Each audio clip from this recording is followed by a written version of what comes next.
Welcome back! Aujourd'hui, je vous raconte l'histoire de Chloé et de son camarade de classe qui s'est révélé être assez inquiétant. Chloé commence par nous expliquer qu'elle est à l'université et qu'elle suit un cursus en psychologie. Par contre, il lui arrive de prendre quelques classes extra pour se parfaire dans certains autres domaines. Donc là, elle allait commencer une nouvelle classe en neurosciences et c'est son premier jour de cours. Donc le premier jour de cours pour cette classe de neurosciences, elle est arrivée et s'est rendue compte que le professeur était en retard, la porte n'était pas encore ouverte. Il y avait pas mal de monde qui attendait devant la porte et juste pour être sûre qu'elle s'est pas trompée, elle a demandé à un garçon est-ce que c'est bien pour le cours de neurosciences, on est tous là pour ça et tout. Il lui a dit oui, c'est bien pour le cours de neurosciences et moi je m'appelle Braxton, enchantée et tout, ils ont fait les présentations. Et ça s'est arrêté là, le prof est arrivé, ils ont suivi le cours. À la fin du cours, Braxton a demandé à Chloé son numéro de téléphone pour lui dire voilà si jamais on a besoin d'échanger des notes pour le cours, le devoir, etc. Ça peut être pratique. Elle s'est dit pourquoi pas, c'est toujours cool d'avoir une connexion comme ça avec un élève qui suit le même cours que moi. Donc elle lui a donné son numéro avec plaisir. Chloé nous dit qu'elle a ce cours 2 fois par semaine, 1h30 à chaque fois. Et donc qu'elle rencontre ce garçon, Braxton, à chaque fois pendant 1h30, 2 fois par semaine. Après 2 semaines de ce cours, Braxton lui a dit qu'il sentait une connexion vraiment intense avec elle, qu'elle était la fille la plus merveilleuse et la plus fascinante qu'il ait jamais rencontrée de sa vie. Chloé, elle a trouvé ça un petit peu bizarre, quoi. Tu sens une connexion avec moi après 6 heures passées ensemble. C'est un peu louche quand même, mais bon.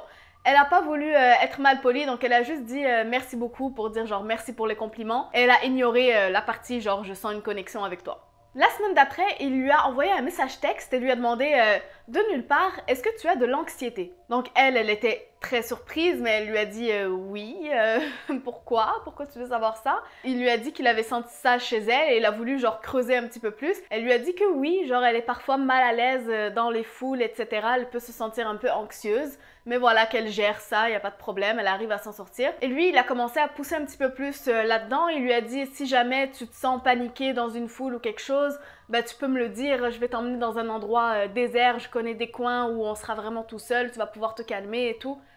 Elle était là comme ok, what the fuck, pourquoi tu me dis ça? On se connaît à peine et tu commences à rentrer comme ça dans des trucs très privés, très intimes, très personnels en fait.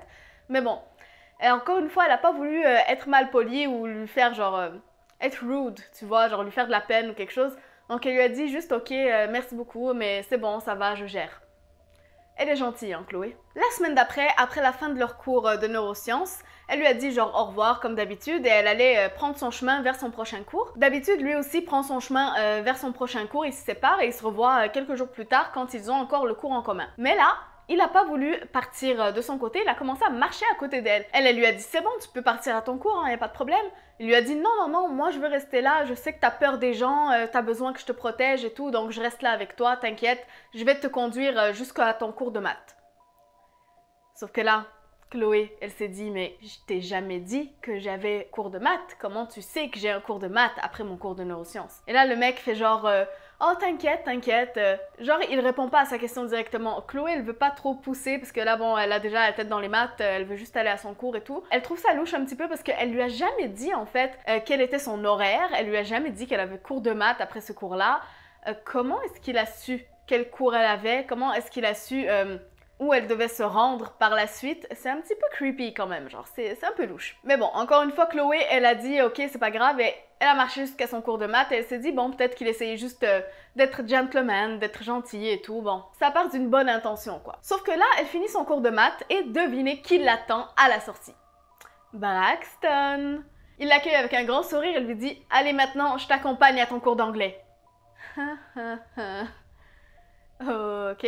Du coup, Chloé, là, il y a vraiment une alarme qui est partie dans sa tête. Elle a eu le réflexe tout de suite de trouver un bon mensonge en lui disant mon cours d'anglais a été annulé, t'inquiète pas. Elle est rentrée dans son dortoir parce que vraiment, c'était très louche en fait. Elle s'est dit, ce mec, il connaît mon horaire en fait à l'école, il connaît mon horaire de cours de l'université, il sait où chacun de mes cours est situé. C'est vraiment bizarre, mais genre elle est trop gentille en fait, elle veut pas être rude, elle veut pas être méchante envers lui, donc elle fait semblant genre qu'elle comprend pas trop et elle fait juste genre rentrer chez elle. Mais franchement à sa place, à un moment donné, faut parler, faut dire quelque chose, parce que c'est quand même très inquiétant, je trouve, comme comportement déjà. Bon, après cet incident, tout semblait normal, les choses étaient redevenues normales, jusqu'à ce qu'il se passe encore un truc un peu dingue. En fait, ce jour-là, Chloé était à sa classe de neurosciences, donc avec Braxton. Braxton, il était assis juste derrière elle. Mais cette journée-là, Chloé, elle se sentait pas bien. Comme elle nous a dit plus tôt, elle souffre d'anxiété. Donc c'était une journée qui était pas très bonne pour elle. Elle se sentait très anxieuse, un peu angoissée, etc. par les mouvements autour d'elle, les gens autour d'elle. Elle a eu besoin de prendre un peu de temps pour elle, donc elle est sortie de classe et elle est allée dans la salle de bain se rafraîchir un peu avec un peu d'eau, se calmer et ensuite est retournée en cours. Mais quand elle s'est assise, elle a trouvé que Braxton n'était plus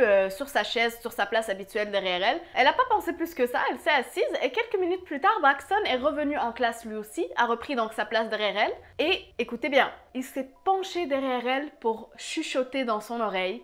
Elle lui a dit d'un air menaçant « Ne pars plus jamais sans ma permission. » Est-ce que tu as compris? Je sais pas ce que vous en pensez, vous, mais rien que de penser à ça, franchement, j'ai des frissons d'angoisse qui me montent. Mais imaginez un mec que vous connaissez à peine, déjà quelqu'un que vous connaissez et vous fait une menace comme ça, mais en plus quelqu'un que vous connaissez pas. Waouh! C'est vraiment intense en fait. Chloé, elle était un peu, voilà, comme nous, la réaction un peu genre pétrifiée, tu vois, elle sait pas quoi faire, elle fait juste lui dire « Ok ». Et elle continue son cours tranquillement pour pas faire de vagues, quoi, pas créer un problème. De ce qu'on a vu jusqu'à maintenant, on a vu un peu que Chloé, elle est du genre discrète, un peu timide. Comme on a vu, elle a de l'anxiété également, donc c'est quelque chose qu'elle n'aime pas avoir l'attention sur elle. C'est quelque chose vraiment qui l'angoisse, elle aime pas ça, donc elle peut pas faire facilement genre une scène devant les gens ou même confronter quelqu'un directement, c'est difficile pour elle. Donc c'est pour ça qu'elle réagit pas en fait directement au comportement de Braxton. Chloé nous explique que Braxton a une drôle d'obsession envers elle en fait parce qu'il a très peur que quelque chose lui arrive. Il croit qu'il doit genre la protéger du danger à tout prix. À chaque fois qu'il la voit qu'elle est un petit peu inconfortable, qu'elle est pas très bien ou quoi que ce soit, il fait tout en son pouvoir pour qu'elle revienne à un état où elle est heureuse, où elle est bien, où elle est calme. Et c'est un petit peu étrange parce qu'il a vraiment peur pour elle, peur qu'il lui arrive quelque chose en fait. Et du coup un jour il a remarqué un bracelet à son poignet à Chloé. Et Chloé avait un bracelet, vous savez, pour ceux qui ont de l'hypoglycémie. Donc avec le numéro de téléphone de ses parents dessus, c'est son contact d'urgence. Si jamais elle fait une crise d'hypoglycémie, ben les autorités ou qui que ce soit autour d'elle vont pouvoir contacter ses parents. Donc il a remarqué son bracelet et il a commencé à devenir obsédé avec ça, à lui poser plein de questions, à lui dire est-ce que tu prends des médicaments, c'était quand ta dernière prise, explique-moi c'est quoi. Il a même voulu prendre genre une photo genre du bracelet avec le numéro de ses parents pour avoir le numéro de ses parents au cas où lui arrive une crise. Mais elle a enlevé vite sa main, elle lui a dit écoute t'as pas besoin de cette information, c'est personnel et si jamais je fais une crise ou quoi que ce soit et que t'as besoin de cette information, ben tu vas la trouver sur mon bracelet, t'inquiète pas. Il n'était pas content, mais il a lâché l'affaire. Braxton travaille aussi à temps partiel dans un hôpital dans le domaine administratif. Donc, il a appelé Chloé le vendredi même de là où est arrivé l'incident avec le bracelet et lui a dit « Hey, je suis avec un collègue de travail. » Donc, j'imagine peut-être un médecin ou en tout cas quelqu'un en rapport avec ça. Il lui a dit « Hey, je suis avec un collègue de travail. J'ai besoin que tu m'expliques ta condition, que tu me dises c'est quoi qui déclenche ça et quels médicaments tu aurais besoin, etc. pour que je prenne tout en note. » Elle est choquée, genre comment ça tu m'appelles avec un collègue de travail pour avoir des informations sur genre ma condition, mais ça te regarde pas en fait. Elle lui a dit c'est vraiment déplacé ce que tu fais, ça se fait pas. Ça te regarde pas et elle a raccroché. Enfin, elle a commencé à prendre la parole en fait envers son comportement qui est très inapproprié effectivement. Mais lui, il a commencé à la harceler au téléphone, à lui envoyer 10 000 appels, il l'appelle, il l'appelle, il l'appelle. Il lui envoie plein de messages textes en lui disant que c'est important pour lui qu'il sache exactement quelle est sa condition et qu'est-ce qu'il peut faire pour l'aider, qu'elle doit pas refuser de chercher de l'aide parce que c'est important, etc. J'ai envie de te dire, elle a de l'aide Chloé, elle a juste pas besoin de ton aide. La prochaine fois qu'elle a vu Braxton en cours, il était plutôt normal, il s'est même excusé pour ses actions de la dernière fois et tout semblait cool, tout allait bien. Jusqu'à la prochaine fois, bien sûr. Ce qui s'est passé cette journée-là, c'est que Chloé en fait avait trébuché et s'était tordu la cheville vraiment mal en fait, elle avait très mal, elle pleurait, elle était vraiment dans un état de détresse. Braxton dès qu'il l'a vu, il a commencé à paniquer, il lui a dit mais dis-moi qui t'a fait ça, je vais aller le trouver, qu'est-ce qui se passe, pourquoi tu pleures, pourquoi hein? Elle lui a dit voilà je me suis foulé la cheville, je dois faire quelque chose. Il lui a dit ok je vais t'emmener à la clinique du campus. Elle a voulu appeler sa mère, mais il lui a dit non, t'as pas l'autorisation d'appeler ta mère, c'est moi qui vais dealer avec ça, t'inquiète pas, je vais appeler tes parents, je vais me débrouiller. Elle était là genre mais écoute, tu me contrôles pas du tout en fait, t'as aucun contrôle sur moi, t'as aucun droit sur moi, j'appelle ma mère si je veux. Et du coup elle a appelé sa mère pour lui expliquer la situation parce qu'elle était vraiment mal, genre elle était en train de pleurer et tout. Bon, on comprend, hein? On a tous envie d'appeler notre maman quand quelque chose va pas, quand on a mal comme ça. C'est un peu normal. Donc sa mère lui a dit oui, va tout de suite à l'infirmerie, c'est important, on sait pas si t'as quelque chose de cassé ou quoi que ce soit, faut aller voir ça. Donc ok, Chloé a dit à Braxton qu'elle va aller à l'infirmerie du campus. Elle lui a dit qu'il pouvait demander à la police du campus de les emmener. La police du campus, c'est genre la sécurité du campus, mais ils appellent ça la police. ok? Donc elle lui a dit, je peux demander à la police du campus de nous emmener là dans leur petite voiturette, etc. Parce que c'était un petit peu plus loin, c'était dans un bâtiment plus loin. Et là, Braxton, il a commencé à paniquer d'un seul coup, il lui a dit, non, non, non, pas la police, je vais appeler un Uber et on va aller tout seul. Non, on va pas appeler la police, il y aura pas de police ici, ne pense même pas à raconter tout ça à la police.